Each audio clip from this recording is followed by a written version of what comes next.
The final purpose for reflectors will be for adding light to a background. If the background is too dark or is lacking definition, the solution is to send light to it. Because we were in a dark barn, sun bouncing off of the silver side of a fuzzy reflector was plenty bright to light the wall. As you can see, the wall behind him was too dark. Reflecting sunlight onto that wall brings the density up so that it's in the same key or tonal range as the subject.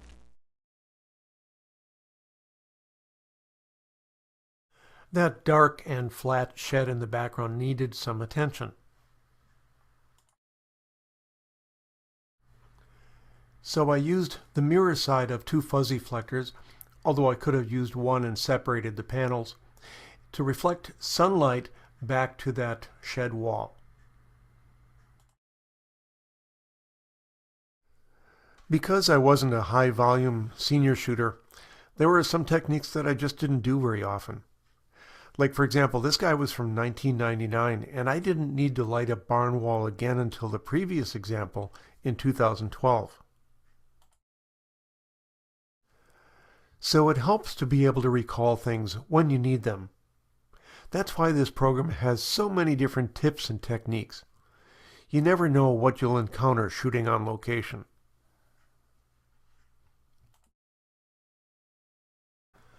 You can see here that the background looks too flat. So sometimes we can move the camera or the subject to an area that gives us a nice vignette and depth in the background.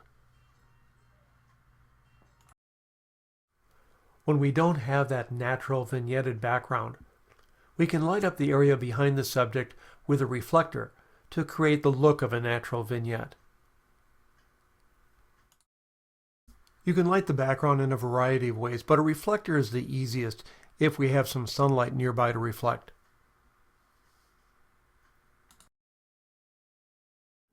On a sunny day, it's a really easy device to use if the background is relatively small and close. One of the benefits of any reflector is that you can see what it's doing. You can see if it's aimed right and if it's the right intensity. Here's another example where the subject was too bright in comparison to the trees that were behind her. So I had to use two reflectors to get that background light enough.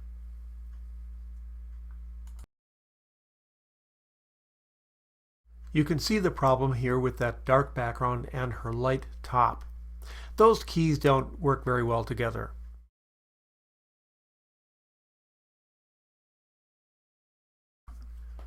Lighting up those trees and bushes corrected the key mismatch.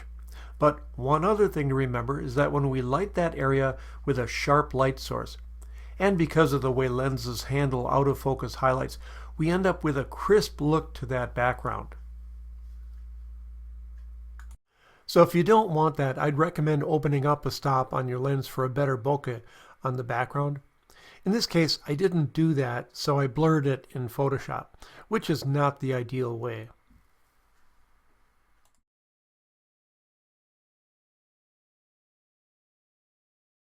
This is the place where we'll be shooting. The block wall is an acceptable background to coordinate with the shirt that the fellow will be wearing. Because he was in shade, I lit him with a reflector just to my right. But using a reflector on him made the background wall go too dark. So the answer was to light the wall. I did that by placing a reflector close to the wall to skim the light along it to show the wall's texture.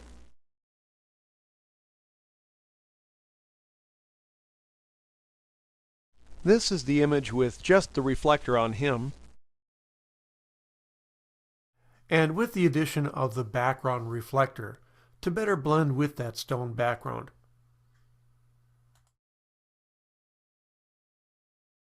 The stuff behind this guy is the byproduct of a coal burning process. It has a good texture, but the flat light on it didn't show the texture as well as I'd like. and also it didn't match the lighting on him. So I added light skimming across it to define the shape a bit better. I caught the last rays of a setting sun to lighten up and define the shape of that coal.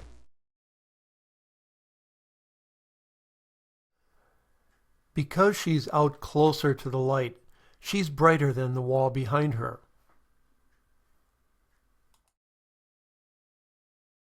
So I needed to lighten up the wall. With a reflector, it's easy to catch that splotchy sunlight and reflect it back to the wall. As I've mentioned before, a reflector is a real-time device, so you can see the results as you're doing it, as opposed to a flash where you really can't see it until you make the exposure.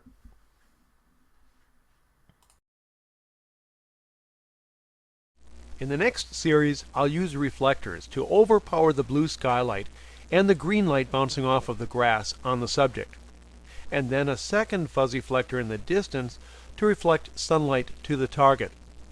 I started with this. Notice the flat, off-color skin tones. So I added reflectors to light him better. But you can see that by adding light to the subject, the background appears darker. Adding a reflector to light the target restores its importance as a secondary subject. And here's the pullback shot showing the reflector placements.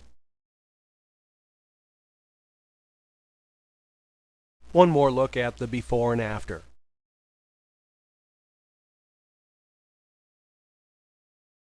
This background is darker than I'd like.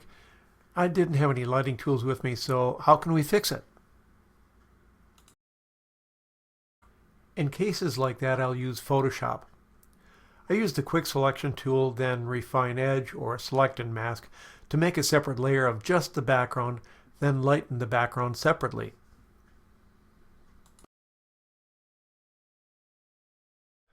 Let's put this all together for a progression of light correction on one image. This pullback view shows all the reflectors in place. The one just to the left of the subject placement arrow is the main white reflector. The mirror reflector to the far left is sending background sunlight to the farm implement that'll be behind her. The tall silver reflector behind the tree to the right sends edge or accent light to the subject. There's also a gobo on a light stand that's blocking stray sunlight that was filtering through the evergreen tree on the right. This first before image shows a lack of light direction and the blue skin tones that come from the blue sky. So I reflected sunlight off of the white panel of a fuzzy reflector to establish a soft main light. But adding that light to the subject means that the background will appear darker. So then I bounced sunlight into the background with the mirror surface of another fuzzy reflector. If you don't want to build two fuzzy reflectors, remember, you can separate the panels of one fuzzy reflector for this dual purpose. The final touch was to add a separation light where her hair blended into the background. And one more look at where we started and where we ended up. Forgive my poor drawing abilities, but this is an overhead view drawing of all of those lighting devices.